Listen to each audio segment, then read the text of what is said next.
I'm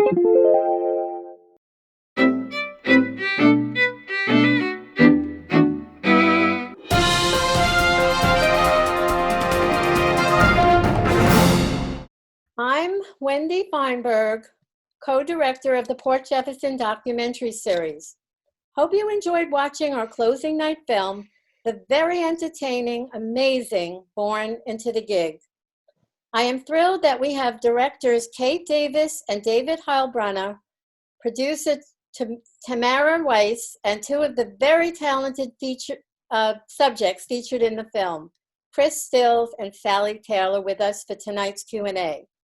As we have a lot to cover, let me introduce our moderator, Tom Needham of the Sounds of Film on WUSB Radio, so we can get right to it.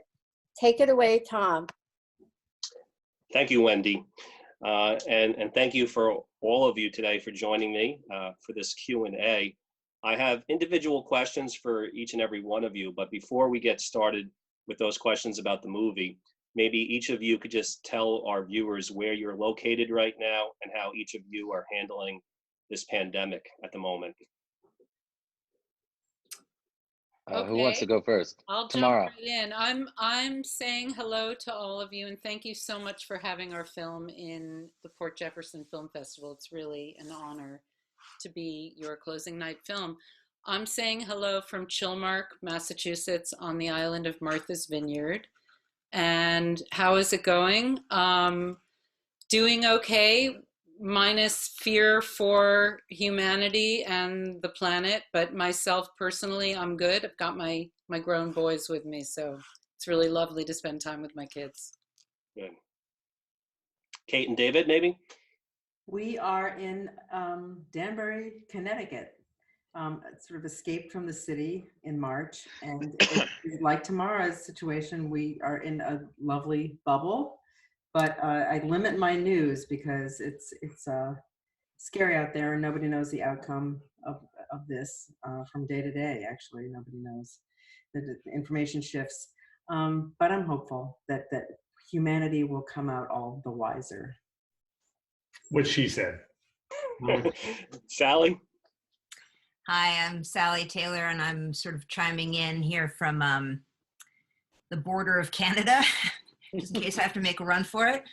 I'm actually up at a friend's house in Maine, near Sugarloaf Mountain, and it's pretty lovely up here. And I think even if there wasn't a pandemic, we would only see one person every other week. So we're pretty well holed up here, but I think that there's sort of this fluctuating anxiety, and it's sort of the undercurrent, but it comes and goes all day long. I sort of feel great, and then I feel terrible, and then I feel afraid. And I would just say it's sort of life, the normal amount, with like a little added pandemic cherry on top. So that's what I got. Thanks. Thanks. And Chris, how about you? Well, hello, Port Jefferson from Los Angeles, California. I'm Chris Stills. Thank you. Hi, everyone. Thank you for having us, and congratulations for going through your event. And I'm sure it was amazing, and certainly honored to be the closer. No pressure. Let's see, COVID for us has been fascinating and terrifying. I think I've had COVID about 59 times since the beginning of COVID in my mind. With the slight coughs, I've taken my temperature about 600 times. I have been, and I've been living with my girlfriend, her 4-year-old son, and my 2 daughters, off and on. We've been going back and forth between families. We should have a webinar of its own, how to manage back and forth stuff with parents. 3 homes, I think we're doing at this point. Wow. But success, no coronavirus here, and healthy as can be, and happy to be here. Well, I'm glad to hear that everyone is doing okay health-wise, and I know it can be very tough professionally. That's why we're having a a virtual film festival here because people can't go to the movies right now. But let's talk about Born into the Gig. Tamara, let's start with you. You're the producer. One of the things that I've discovered in talking to a lot of filmmakers about documentaries is that sometimes the lines of the roles of what every person does can be a little unclear from film to film. So why don't you just tell the audience, as the producer of the film, one of the producers, what exactly was your role and why you wanted to make this movie? That's a big question, and I'll keep it tight because it'll be really interesting to hear from our stars, Sally and Ben. I have known the beautiful Sally Taylor and her family since she was a child. I used to work for her dad, James, and I grew up near her mom, Carly. So I knew the family, and I watched those kids grow up to be the amazing adults that they are. And it occurred to me that they have a very interesting journey that they have been on, and being the children of such enormous legends, yet choosing to possibly go into the same career as their parents, and what that must be like for them. And there are a lot of kids of celebrity musicians, of artists, of writers. We were particularly interested in this group because we love their music. We connected with Corey and Chris and Sally and Ben and Skip Marley. And I am friends with Kate and David and mentioned it to them on a walk one day in the woods in Chilmark. And they said, let's do it. We decided to really focus on the younger generation, what it was like for them and their journey. And hopefully people just witness that tonight. Very good. Kate and David, it's very unusual on a movie for there to be two directors, let alone a couple. How did the two of you get involved in this movie? And maybe explain to our viewers a little bit about how the two of you work together, the pros and cons of having two people, steering the project. Well, it's not unusual for us to have co-directors. This is probably our 12th film, so right. This is how we operate. We have made films separately and a bunch of times, but I think the overriding thing is the film comes first.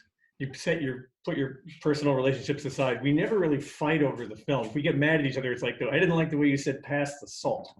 Like, what did you mean by that? So, hey, is that Bodhi? Yeah, hi. What color is your hair, Bodhi? It was blue, but I got it like a long time ago, like just before Christmas. So now it's really grown in. So I don't know if you can call it blue anymore. Looking good, buddy. Thanks. But Kate and I each bring pretty different skill sets at the same time. Maybe you want to talk about what you think those are. Well, I would say I'm a little bit more of the sort of microscopic level filmmaker where I will fuss over every shot and love editing, and it takes a lot of patience to weave a film together. So Sally's a little bit like your mosaics or something. It's just, not for everybody. It might drive a lot of people crazy, or imagine weaving a tapestry, right? So, and David can stay in the big picture mode a little more, and you deal with producerial things really well. David and Tamara have dealt with a lot. This is a really complicated film with 5 different, major subjects, all from, different parts of the world, playing different kinds of music. And so it was a really complex weave. And so I think that's where our roles sort of, I'm in the weeds and you're, the farmer kind of going, don't get lost,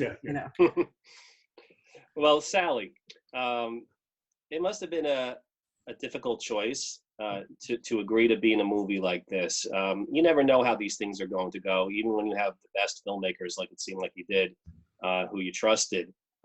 Did you have any ground rules at all for agreeing to be in this movie? And if so, like, what were some of the things maybe that you didn't want covered or that you did want covered? What was your motivation for doing this as well? Thanks for asking that, Tom. And I was smiling just because I did feel like I had some ground rules when I started. And Tamara, I believe that I was the first person that she came to with the idea and said, hey, what would you think about doing something like this? And I remember thinking that if anybody was going to do it, and if anybody, if I would be willing to talk to anybody about it, trust anybody, it would be her. And because I've grown up with her and I know her. And the thing that I said to Tamara then, and then to Kate and David when they signed on as well, was I think it's really important to let everybody know that they will have last say of what goes in. And the reason I said that was because I wanted everybody to feel as though they could express everything right off the top of our heads instead of having to filter what we were going to say so that it would be an authentic film. And I think that the reason that I recommended that to them was I think so much of our lives are filtered, you know, how we express who we are and how we express our relationship to our parents is filtered through this. How should this come across? How can I say this so that other people won't be, you know, so that I can protect the king and queen, so to speak. You know, how do we protect, you know, how we're sort of the guards, you know, the first rank guards along with managers and agents and people like that. So I think that there's always this sort of like, how do we protect them while being authentic? And I think that I wanted everybody to feel like they could talk.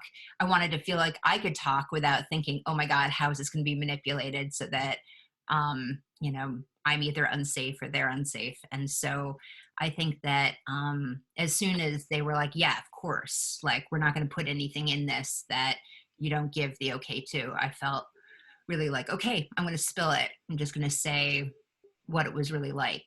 And I think that comes across.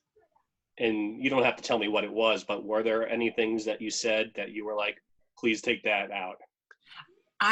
You know, there was some things that I think I said that never actually made it into the film anyway, that I would have felt uncomfortable about going in. But overall, I think that, you know, I think that they were really sensitive and tender to the things that we felt were sort of out of bounds, and maybe even to the detriment of the film. I don't know. But I think that, you know, they cared about us first, our music second, and then our relationships with our families third, before they cared about the film or the public. And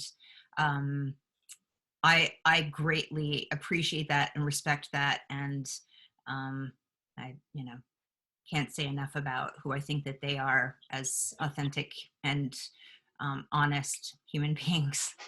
Right. Thank you. Thank you, Sally. Yeah.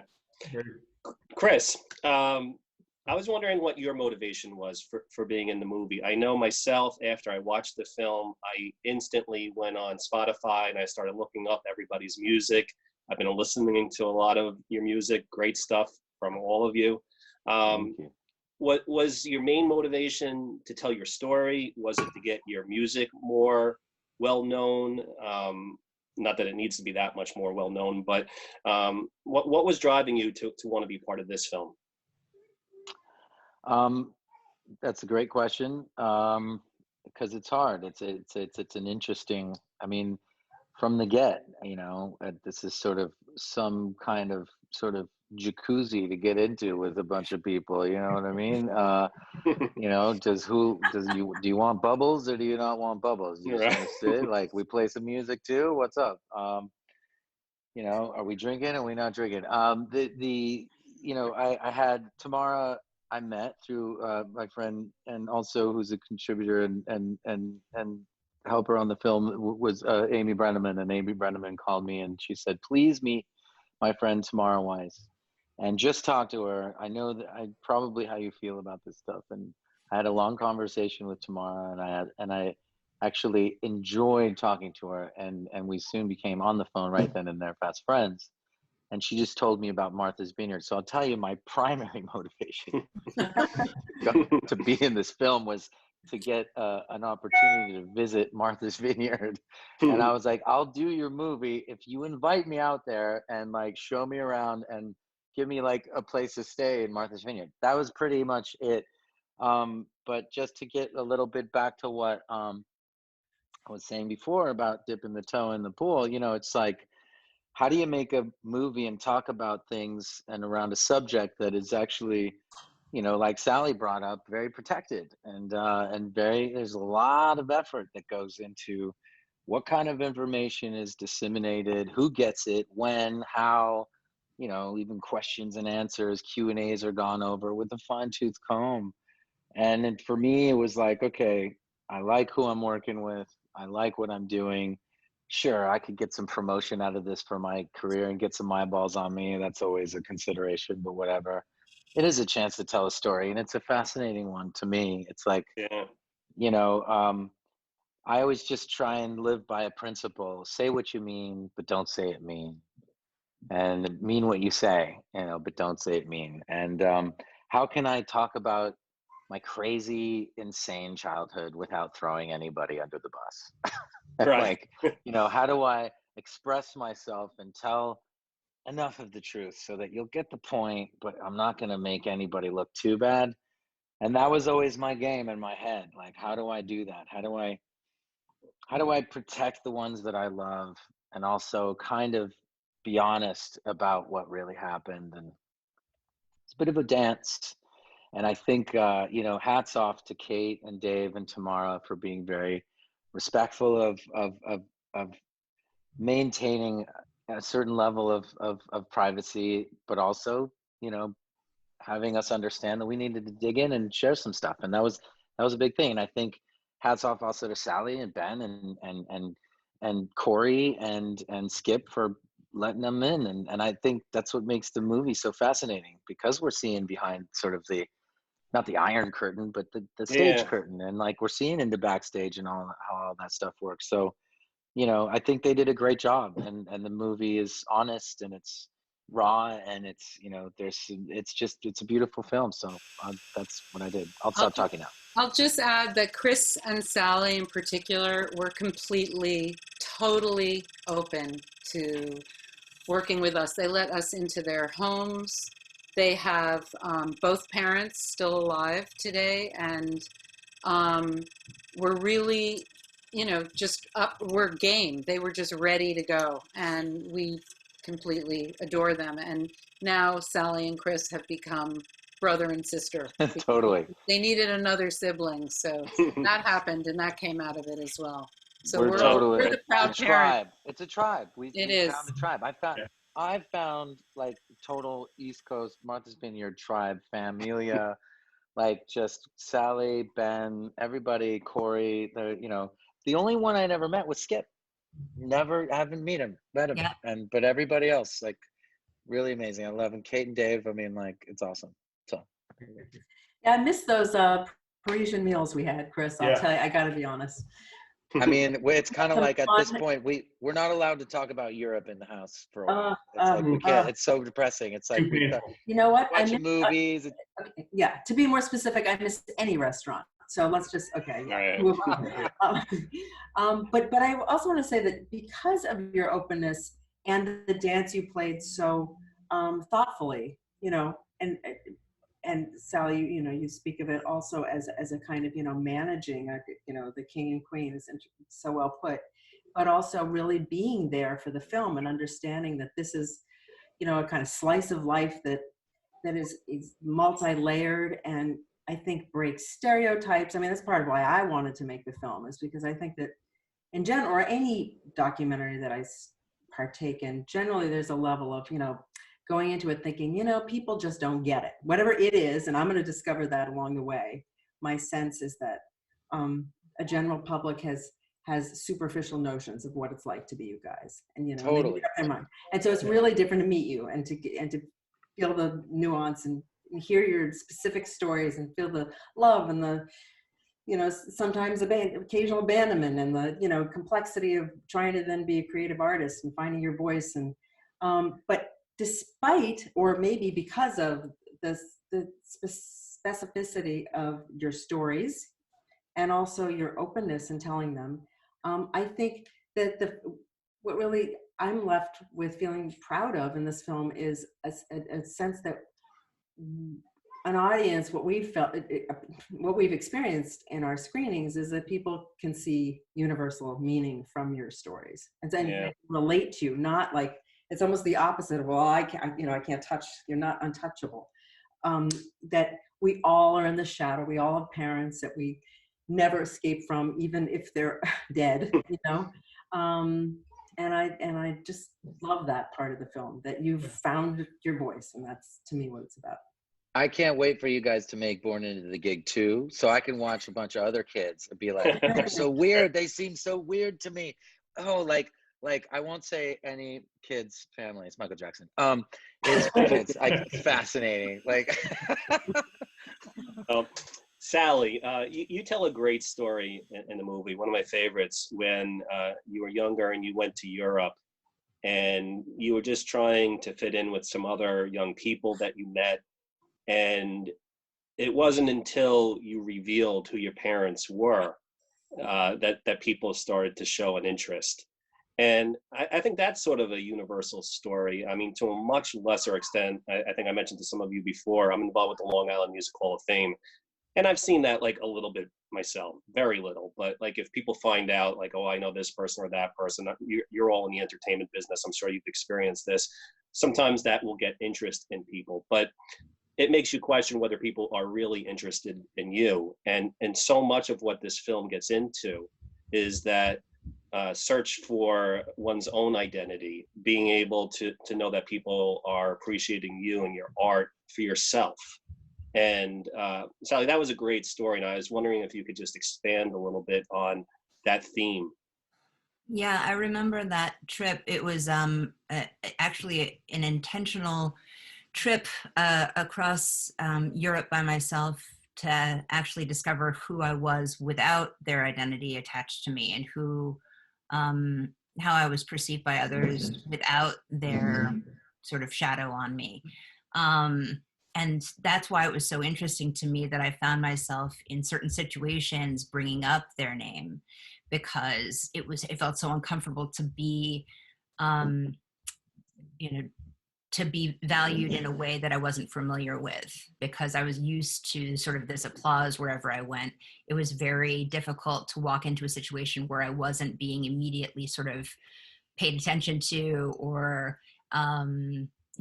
being given some sort of adulation that I obviously didn't deserve by nature of my own sort of personality.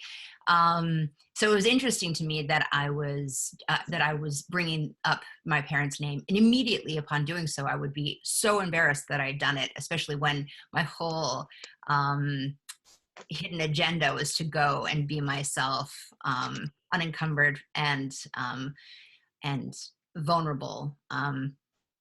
And so I think that the thing that I realized, and especially since having said that in the film, is that I think that everybody suffers from a feeling of detachment and of separation, and wanting to be valued and feel worthy of love. I think everybody has that to some extent. And I think maybe we're all born with a slightly different default based on how much we are loved by our communities and our families when we're born. And yet there's this sort of expectation of how am I supposed, how am I supposed to be receiving love? What do I deserve?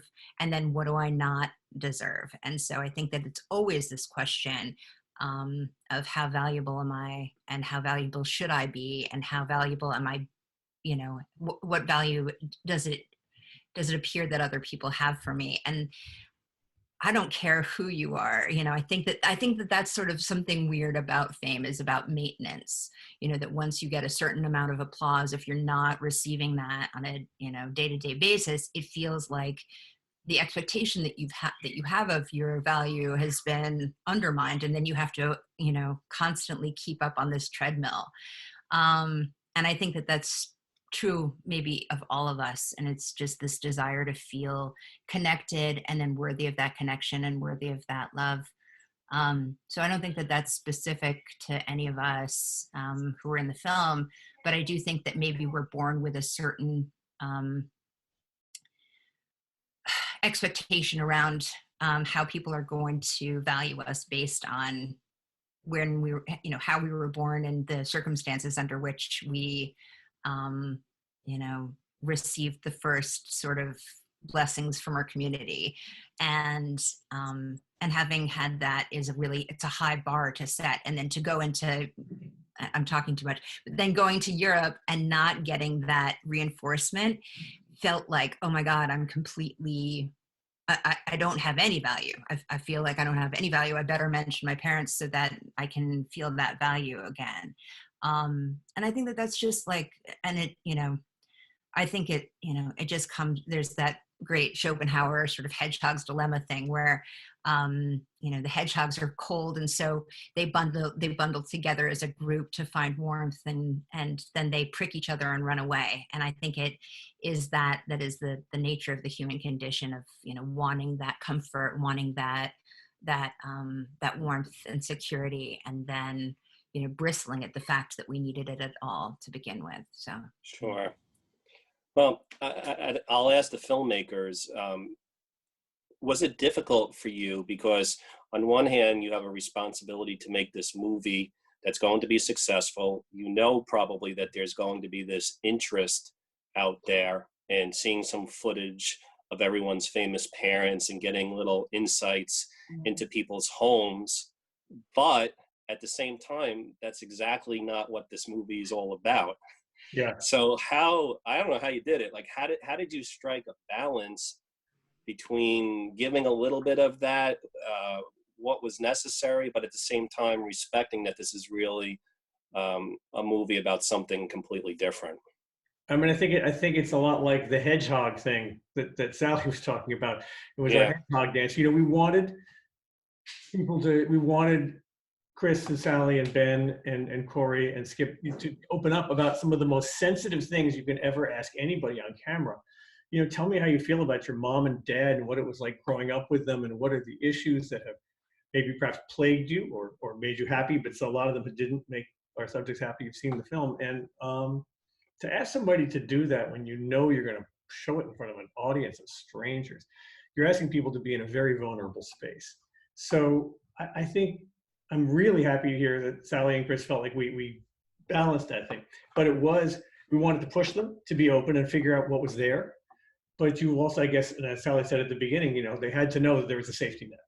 That we weren't just going to throw everybody under the bus and do some Entertainment Tonight awful special about the failings of famous people, because we all have failings. So we had to figure out what's really relevant, what's really important. It's not just the bad things parents have done. Regrettable. I have kids, so I know how easy it is to do bad things as a parent. And they were, so it was a very delicate balance. I'm glad it works for people.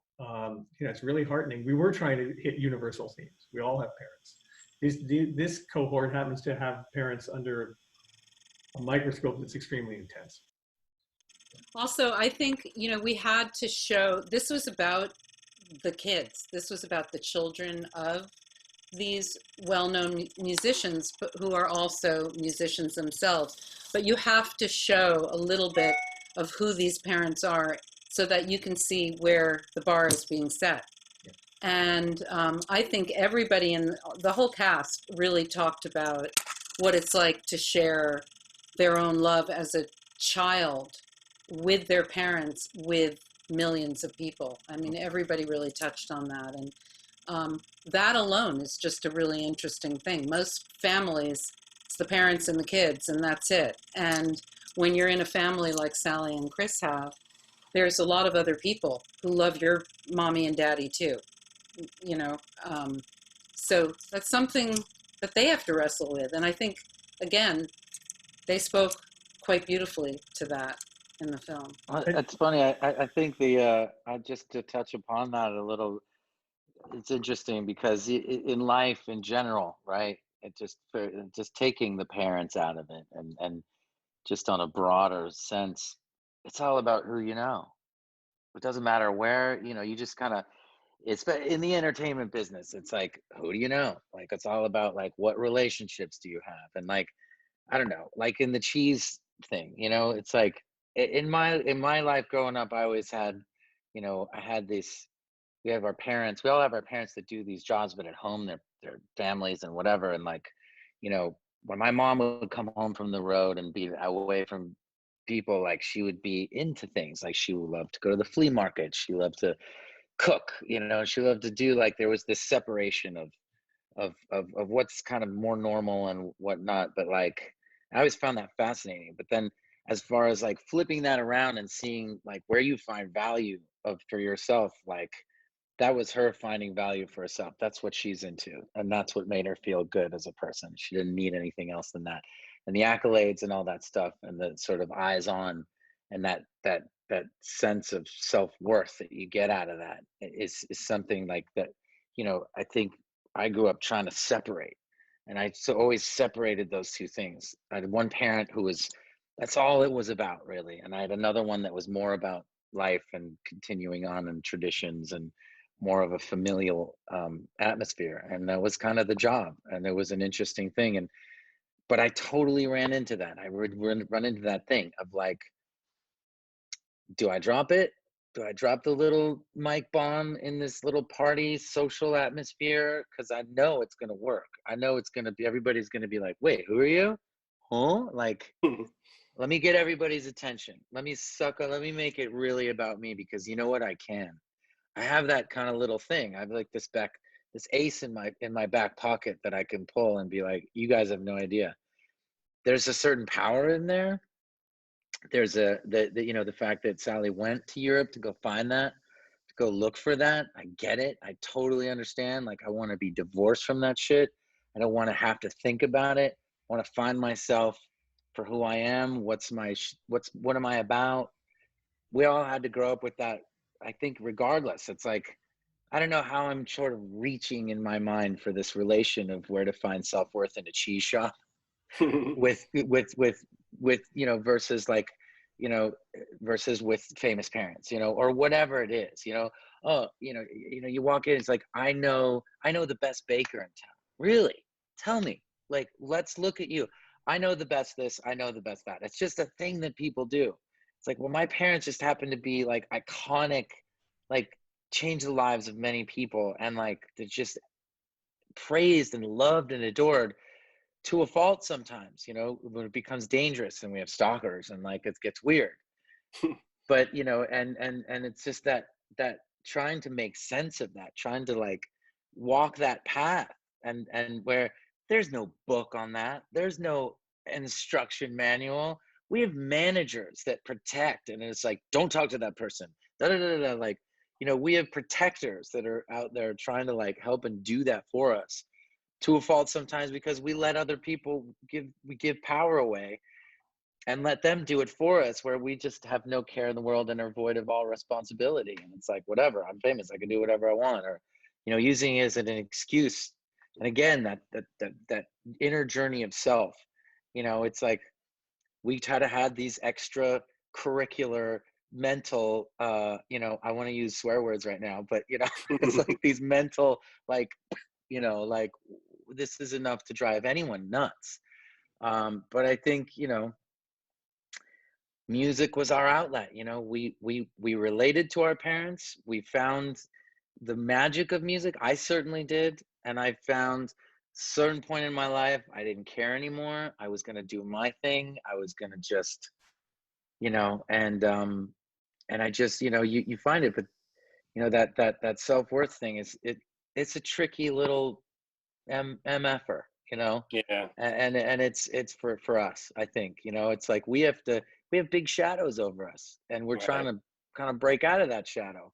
How do we do that? Let me ask you, I once heard a business person talk about how he had no plans of giving his kids any of his money, because he was concerned that if he did, that they wouldn't be able to make it on their own. Now, this is not something that you guys get into directly in the movie. I'm just kind of curious, both with you, Chris and Sally. But there's a lot of good stuff in this movie about trying to make it in the music business, and it's very tough. It's tough for anybody, and that's one of the things that's really clearly demonstrated in this film. And I was wondering, just in your own general, experience, is it something that is harder, do you think, when you're coming from a family that's already successful in any way to make it in the music business? I don't know, because some people say you have to be hungry. You have to be, you have to have an experience in life that was tragic, or, I mean, I would say probably anyone can have experiences that they can draw from. Any kind of person has pain and happiness and so forth. But I was wondering, from both of your own points of view, does it hurt you in any way coming from a good home or a home of success? Sally, you want to go first? Okay. Who wants to take this shit. one? Okay, so That's a hot potato. yeah, I wasn't going to relate it directly to music. I was just sort of thinking as you were speaking, Tom, about what success looks like. And again, I think that, I don't know, I heard it somewhere along my journey through life that by the age of 6, you've inherited your parents' internal dialogues. And that, to me, I think what comes with that, along with, the historical narrative that, strains through each of our ancestries, I think along with that comes sort of this preset for what success is going to look like. And so I think that, my parents' probably were more successful than their parents, and my parents were more successful than their parents. And so the buck stopped with them. Face it, like, there is no way that in the public eye that I will ever be more successful than my parents. And so I think where that leads me, the blessing that leaves me with, is what does real success mean to me?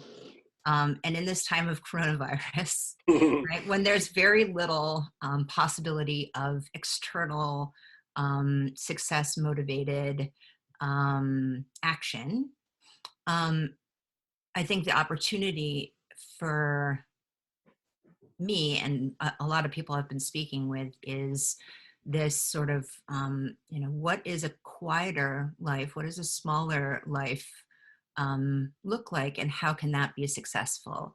And that it becomes a metaphor maybe for my own experience, which is that, my appetite for success has never really been huge. And it's not because, people have thought, okay, you should be bigger. you should be more successful, right? You have not one parent, but 2 parents, who were able to achieve this sort of superstardom. Like, you've got everything you need, like, good genes, now go. Like, you got the ultimate firecracker, and you go to light it, with all the might that you have, and you find out you have the dud, and it's this sense of, like, embarrassment and letdown and shame around it. And then a reevaluation of what really did I want in that firecracker? Like, what would have actually been the big bang for me? And it turns out to be like reading in a hammock and helping kids with finding connection and self-esteem and self-worth, because I know how that feels to struggle with that. And it turns out to be things like looking directly into my son's eyes for 3 minutes a day at the very least. And it turns out to be things like writing songs and then putting them in a closet where they can hibernate and live by themselves, and having tea with friends in coffee shops and seeing them 3-dimensionally, and knowing the best cheesemaker. And knowing the best cheesemaker. I mean, that's actually not one on my just kidding. bucket list, but But there are these things that are, smaller life fits me better. And so my hunger for success doesn't have to be as big because I like a smaller life, as it turns out. That's good. Okay. And what about you, Chris? Oh my, it's a never-ending thing. I think my definition of success and my understanding of it sort of changed when I had kids, and the whole sort of idea that there's a big portion of my life it's not about me anymore, kind of refocus stuff. I think Sally, so true about you. You love your kids so much, and we got lucky. We get to make them, and I could that success part of the other, the other side of it, the personal, that thing. Yeah, totally. Big giant firecracker. I love that analogy. Yeah. It's like, what happened? And then listen, it who knows what that firecracker would have been for some people. It was a torturous affair. Fame, and it's just terrible. All those eyes on you, all they want to do is out. Like, I always laugh, like coronavirus, like all the celebrities are stoked. Everybody has to wear a mask now. Like, they could just go out in public and they don't have to worry anymore. Like, my dad, like, I was like, well, so lots changed for you. Like, stay at home and stay out of the public. Like, that's it. Like, you don't have to change much,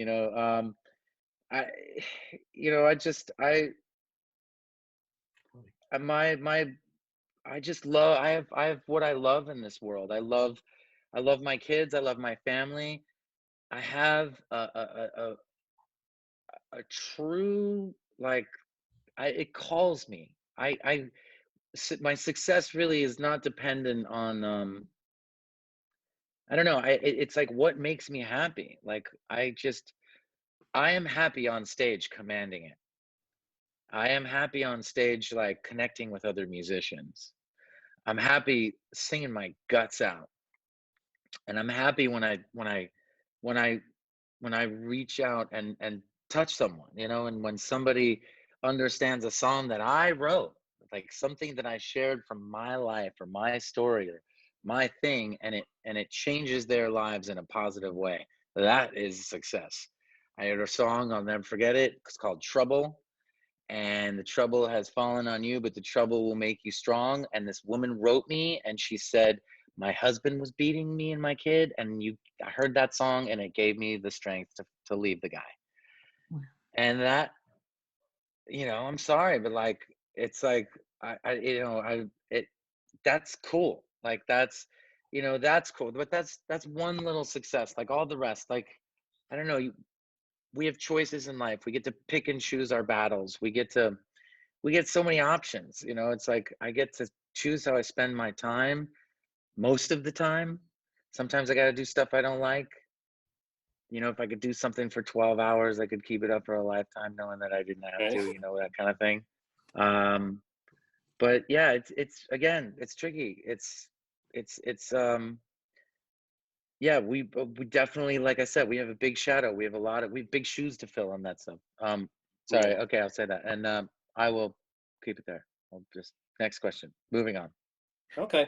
Well, it's funny when I look at both of you and listen to what you just said. I recently saw a bunch of shows related to universal basic income. I don't know if you guys are familiar with it. So an idea that they're floating around that in We're the future. Musicians. That doesn't exist. That was taken away with the internet. Idea that in the future jobs might be eliminated. Not everyone agrees with this, but that people will just receive a basic income. And one of the things that they hope might come out of it is that people will then be free to pursue their art, their music, filmmaking, whatever they might want. And they won't have necessarily the pressure to come up with something that's commercial. They won't have to sell, but it'll be something that's authentic and genuine to them. And that maybe that's what the future might bring. And it's encouraging to see the two of you valuing your family and your music and your art for things that are just the right reasons, it seems. At least that's the way it's presented. I don't know you that well. That's the way it seems in the movie. I know we have to wrap this up. Really quickly, if each of you can just tell me what has been the most rewarding aspect of this whole experience and the movie being seen by people. We'll start with the filmmakers maybe first. Tamara? The most rewarding aspect of the film was really what Chris said earlier for us, for me personally, bringing this tribe together of people. We just all love each other so much, and that was one outcome. And I think for the audience to love the music and our cast as much as they do, and to be able to relate to their own lives by watching the bravery of Sally and Chris and the others talk, it's incredible. The conversations we have with people after the film. As Sally said, we were just born into this gig. We didn't pick it, and they did a pretty good job living in it, I have to say. I mean, for me, I mean, I don't know if I can rank them like most or least, but one of the things that I really loved about making this film was getting to know the music from all the characters, really sinking into it. I listened to every one of your albums, all you guys, you know, all your songs, and they're so good. And it was just so much fun to like really have this great musical journey and have these revelations of songs that aren't necessarily right in the center of the public eye. You're not, you know, doing Miley Cyrus level concerts yet, though you probably should be. But it's just great. It was a great, and it made me feel like so excited that people could, you know, you will maybe help you expand your audience and get your stuff out there. And just on a personal level, it was really rewarding. So I loved that part of it. And, you know, thank you all for being as brave and as talented as you are. And maybe the fact that you spoke up so bravely in the film is tied to the fact that you were brave enough to want to become musicians, given your heritage, you know?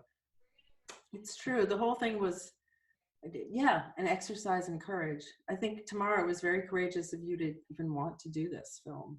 Truly, it's much easier to sort of keep people in their spheres, in their world, and I think we wanted to communicate something, and the people who chose to be in this film wanted to communicate something and break out of a bubble and feel like there's, you know, have their stories told and reach people who otherwise they may never meet. And there were some really cool moments in Nashville. This woman just cried. You know, she got up in the audience and talked about her own experience. And then I heard from people who said, "Oh, we went home and we're still talking about it." You know, and people related, as I said before. The film, as rarefied as your experiences growing up were, also really touch on very universal themes that, strangely, many of us don't stop to ruminate over. So this film gives people that chance. Mm-hmm. Sally? I would reiterate what Tamara was saying, just you know, about the tribe and just us all finding each other. I think that something really special happens when people identify with one another, and that happens when you start to share your secrets. They say you're only as sick as your secrets. And I think that kids of celebrities have a lot of secrets. They feel like they need to hide their fears and their shame and their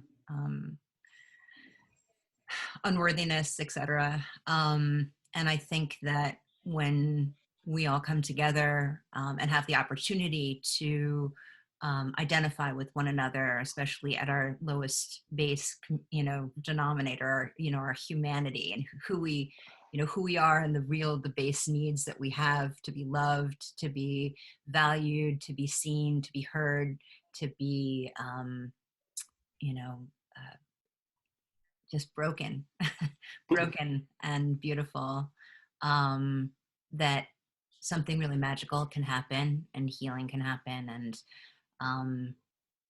and just recognition of our humanity and feeling connected. And I think that that's ultimately what we're all looking for, you know, celebrity brat or not. That's what we all are seeking, I think. And So I'm really grateful for that, for finding my tribe to identify with and to be broken with. That's great. And last but not least, Chris. Well, again, yes, with Tamara too. I mean, the greatest thing is, I mean, we're talking about lifelong friendships here. This is, you know, my life was going this way, and then, you know, a total change of course, and I look forward to watching us all grow, and we're all gonna grow old together. So weird. I would say that you know, I said earlier, you know, it's all about who you know, and all that good stuff, how you look, all that stuff. It's all kind of bullshit, but it's kind of more about how do you feel about who and what you know. And you know, I said we're big shoes to fill, but I'm all about just trying to, you know, if this was an exercise and me getting to a place where I'm comfortable in those shoes, then awesome, you know. And if this can help anybody else feel comfortable in their shoes, awesome. Like let's, you know, we all got our shit, you know, we all have our stories. We all got the gay uncle and the drunk friend and the thing and the, you know, everybody's got their weirdness in their life. No matter what level, you know, try and go hanging out with the billionaire club and try hanging out with in a trailer park, and the issues are all there. They'll never change. That's the universal theme to me. And I just think that's why being comfortable in your own shoes is just where it's at. It's just, and I think we're gonna grow together. We're gonna, you know, it's progress, not perfection, you know. Well, this doesn't always happen. This doesn't always happen on movies like this. It's amazing how so many of you have grown so fond of one another. So yeah, usually people something hate unique each other. is They're like, happening. ew, I'm never working with that person again. Super cool. Well, I want to thank all of you for being so candid today and sharing your stories and making this movie. I really loved it, and I want to wish all of you continued success, and hopefully we can all do this again sometime in the future with different projects. But it was really a pleasure speaking to each of you. So we're going to turn it back to Wendy now, but thanks again, everyone. Thank you so Thanks, much. Tom. Thank you. So great to see all these wonderful geek people whom I love. Good to see you guys. Good to see you all. Thank you, Sally. Feels great. Wonderful. Tamara, Kate, and David, you guys look Hey, great. So Sally, nice to meet Chris, you. Tamara. Tom and Wendy. Lynn. Night, John. Thank you guys very Thanks, much Tom and for Wendy. having me. Yeah, you guys are Wonderful. lovely. Thank you, Kate, David, Tamara, Woo-hoo. Chris, Sally, and Tom for the very personal and enjoyable Q&A. And Great. Thank you, to all Wendy. who attended our first ever online doc series. I wish our guest speakers and everybody who is out there good health, and look forward to a time when we will feel comfortable being with one another in person. Good night to all. Good night. Night. Night. Good Thank night. you.